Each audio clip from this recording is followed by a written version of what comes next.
Aujourd'hui, je voulais te parler de quelque chose de très spécial, de quelque chose que je voulais parler depuis longtemps. Et ici, je me trouve au bureau, plutôt dans le lobby du bureau. Voilà, c'est un lobby rien de très extraordinaire, simplement un lobby de capitale à Sydney où je me trouve. Et la chose pour laquelle je voulais te parler, d'ailleurs, pour une petite histoire, je prends toujours des notes sur une application qui s'appelle Things 3. C'est une application très chouette où tu peux mettre des notes et je mets d'ailleurs les notes des choses. Donc moi j'ai une étiquette qui s'appelle YouTube et c'est ce que je vais te parler dans chaque vidéo.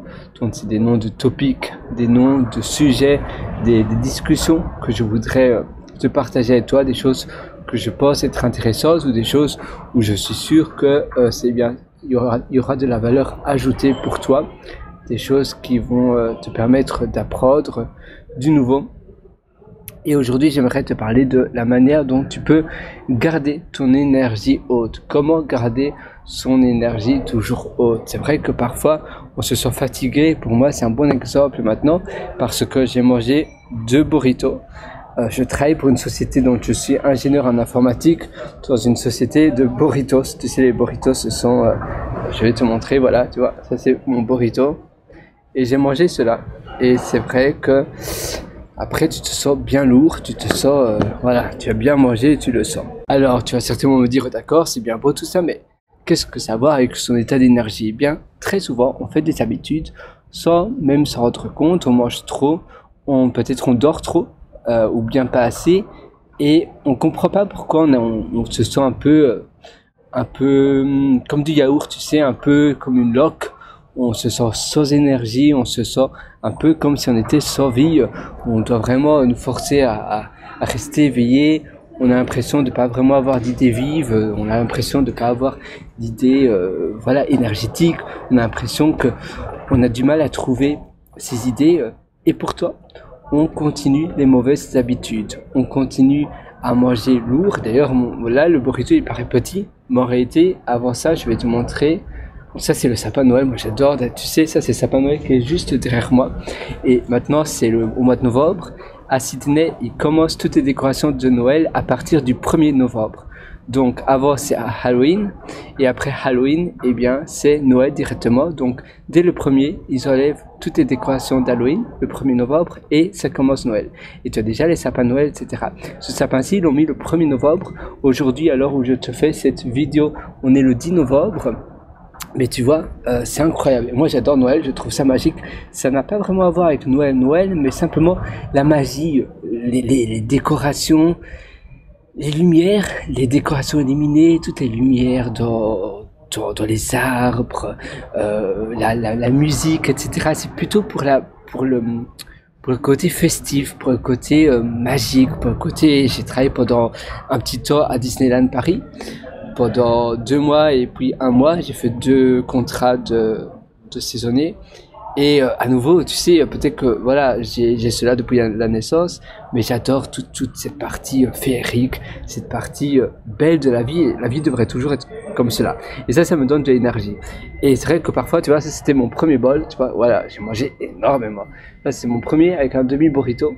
Et puis après, donc, comme je t'ai dit, j'ai mangé l'autre. Et comme un idiot finalement, je me suis pas rendu compte et j'ai mangé autant de nourriture et après tu te sens un peu fatigué, tu as envie de faire une sieste. C'est normal, c'est parce que maintenant ton intestin doit évidemment procéder à la nourriture et le faire, d'ailleurs le fait de faire le jeûne, ça te donne tellement d'énergie après. On s'est sous-estimé, mais moi personnellement je faisais parfois pendant longtemps le jeûne pendant 3 jours. Mon record c'était 5 jours de jeûne. C'était chouette. Mais très souvent c'est vrai que je dîne et puis après le dîner vers 22h je ne mange plus jusqu'à midi. C'est un jeûne aussi, mais après si évidemment tu te gaves comme ça, et bien évidemment, après, tu seras sans énergie, tu seras lessivé. Et ça va à l'encontre de tes projets, si tu as des projets à faire, si tu as des choses que tu veux commencer, que tu veux accomplir. C'est important de faire la part des deux, c'est important de calculer cela, c'est important donc d'avoir un esprit critique, un esprit analytique de la situation pour pouvoir améliorer ton état d'énergie. Avoir des playlists de musique, faire des exercices où tu sautes sur place. Ici, je ne peux pas vraiment sauter, mais sauter sur place, faire des wou, eh bien, ça aide énormément. Simplement stimuler ton stimulus, stimuler ta posture, stimuler ton état corporel, mais également ton état psychique. Eh bien, ça change complètement tout, ça change la donne. Pour moi, ça a complètement changé la donne. Avoir des playlists, ici, évidemment, j'ai trop mangé. C'est une mauvaise habitude. Maintenant, oui, il faut aussi être conscient des habitudes. Parfois, on a un objectif en tête, mais sans s'en rendre compte, on continue des habitudes qui viennent freiner notre objectif. Et après, on se sent frustré. Et la frustration, ça va ajouter de l'énergie négative dans ton quotidien. Et c'est mauvais. Donc, c'est important d'avoir de la distanciation, du recul dans ton quotidien, d'être conscient de cela et de voir ce que tu peux mettre en place, de voir ce que tu peux faire pour pouvoir garder ce peps, pour pouvoir garder cette énergie qui va te permettre de toujours aller de l'avant, de toujours avancer, de faire de nouvelles choses petit à petit.